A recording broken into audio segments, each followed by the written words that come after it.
সরকার ও federation of Bangladesh chamber of commerce and industries বা FBCCI রাজধানীর 14টি বাজারকে ফরমালিন মুক্ত ঘোষণা করে একটি করে ফরমালিন পরীক্ষার যন্ত্র দিয়েছিল।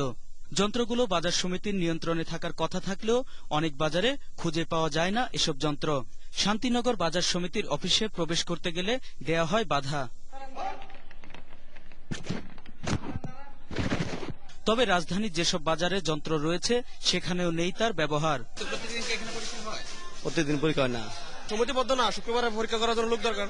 বাদামতলীতে ব্যবসায়ীরা বাজারে ফল ফরমালিন মুক্ত বললেও ফল তাজা ও সুরক্ষিত রাখতে দেয়া এই তরল পদার্থকে বলছে পানি। বাজারের একমাত্র ফরমালিন পরীক্ষার যন্ত্রটি দিয়ে করা হয় না কোনো পরীক্ষা, আর তাই যন্ত্রটি বাজার কমিটির নেতার তত্ত্বাবধানে রয়েছে অত্যন্ত সুরক্ষিত অবস্থায়। দেখা গেল যন্ত্রটির ফরমালিন পরীক্ষার কিটের মেয়াদ শেষ হয়ে গেছে অনেক আগেই। বাজার কমিটির নেতা জানালেন, পরীক্ষা না হওয়ার আরো কারণ। এই মেশিনটা আসলে মনে করেন ওই ধরনের ভূমিকা রাখবে না, কারণ হলো এটা তো এই মেশিনটা প্রশ্নবিদ্ধ। এই মেশিনটা হাওয়ার ভিতরে ধরলে ফরমালিন শু করে, আপনি একটা ঘরের ভিতরে রাখলে ফরমালিন শু করে, এটা দিয়ে আপনি কি করবেন? এই মালটা যখন ইজিপশিয়ান থেকে মালটা আনলাম, মালটাই না এই মেশিন দিয়ে আমি পরীক্ষা করলাম, পরীক্ষা করলে হাই ফরমালিন দেখাচ্ছে।